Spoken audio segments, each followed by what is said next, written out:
90 రోజుల కోర్సు పూర్తి చేస్తే చాలు 100% ప్లేస్మెంట్ సపోర్ట్ తో సాఫ్ట్వేర్ జాబ్ మీ సొంతం. వెంటనే కోడ్ జ్ఞాన్ డెస్టినేషన్ ని సంప్రదించండి. ఆయనలో మీకు బాగా నచ్చిన క్వాలిటీ అంటే ఏమని చెప్తారు చిరంజీవి గారిలో? ఇంటీరియర్ నాకు తెలియదు. అవునా? సో ఎందుకంటే ఆయనను విజయశాంతి గారు మీ ఫ్లాట్స్ కొన్నారు అని చెప్పి విన్నా నేను. అవును. సో అందుకనే ఆ బాండింగ్ ఇంకా ఎక్కువ ఉంటేనే అంతవరకు వస్తాం కదా మనమని. కొన్న మన ఆడిటర్స్ హ్యాండిల్ చేసాం. ఓకే. అమ్మటం అదంతా. అంటే మీరు బిల్డరా అప్పుల్లో? నేను రాఘవరావు ఇద్దరం కలిసి సినిమాలు అయిపోయినాక మనకి రెగ్యులర్ గా ఒక ఇన్కమ్, క్యాష్ ఇన్కమ్ ఉండాలి కదా అని ఆడిటర్స్ పిలిచి కాంటాక్ట్ డిస్కస్ చేసాం అన్నమాట. చేసినప్పుడు అప్పుడు ఇది బెటర్, ఓ పెద్ద కమర్షియల్ కాంప్లెక్స్ కట్టడం. ఓకే. అది డిసైడ్ చేసుకున్నాం.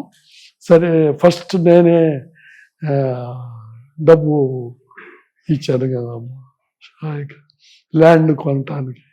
అక్కడి నుంచి రాఘవేంద్రరావు అందరూ కంటిన్యూ చేశారు. ఆ తర్వాత ఆడిటర్సే కొన్ని మనీ చాలదు, అందుకోసం కొన్ని బయట వాళ్ళకి, అంటే మోస్ట్లీ చిరంజీవి, అరవింద్, విజయశాంతి,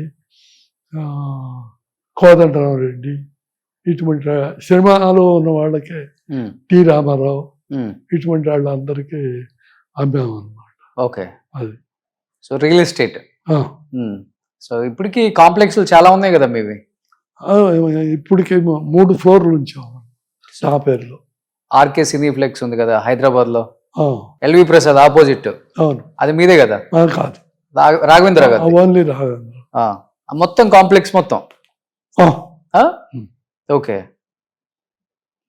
ముందే ఐడియా, ఫ్యూచర్ ఇన్కమ్ మనకి ఇది వస్తే బాగుంటుంది సినిమాలు చేయకపోయినా అని ఇక్కడ ఉండగానే డిసైడ్ చేసి ఇది టెంపుల్ టవర్స్ పెట్టాము. ఓకే. సో ఇప్పుడు మీకు అలాంటి కాంప్లెక్స్ ఇక్కడ 3 ఉన్నాయా ఇంకా? లేవు. ఫస్ట్ బీచ్ లో హౌస్ ఉండాలి అని నేనే అనుకుని బీచ్ లో ఒక హౌస్ కట్టాము అన్నమాట. ఓకే. 2 acres కొని 2 acres లో బీచ్ లో హౌస్ కట్టారు. చిన్న హౌస్, రిసార్ట్ లాగా. ఓకే. వెళ్తుంటారు అప్పుడప్పుడు? అప్పుడు వెళ్ళేవాడిని, ఇప్పుడు పెద్దగా వెళ్తలేదు. ఓకే.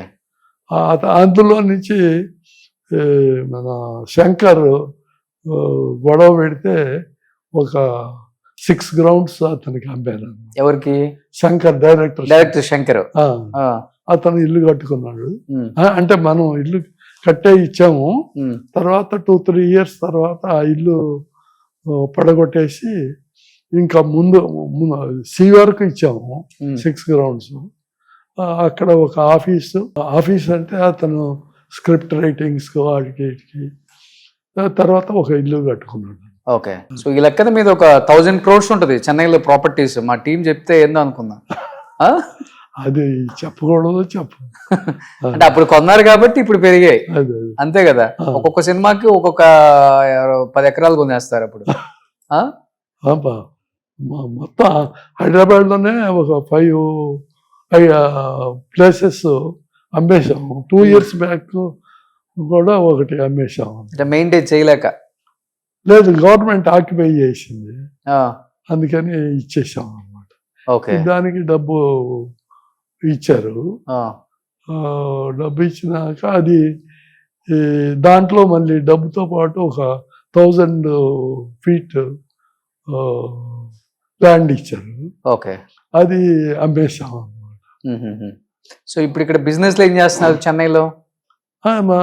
ఏం బిజినెస్ లేదు, తోటలు అవి. ఫామ్ హౌస్, బీచ్ హౌస్, ఇట్లా. ఫామ్ హౌస్ లో ఒక 400 చెట్లు, మామిడి చెట్లు ఉంది. ఒక 250 కొబ్బరి చెట్లు ఉన్నాయి. ఒక 300 చెట్లు టీక్ మరం. ఓకే. సో ఇప్పుడన్నా ఫామ్ హౌస్కి వెళ్తుంటారు వీక్? ఇదివరకు వెళ్ళేవాడిని కాదండి, ఇప్పుడు వెళ్ళలేదు. ఓకే. సుమన్ టీవీలో మీ పర్సనల్ అండ్ బిజినెస్ ప్రమోషన్స్ కోసం కింది నెంబర్కి కాంటాక్ట్ చేయండి.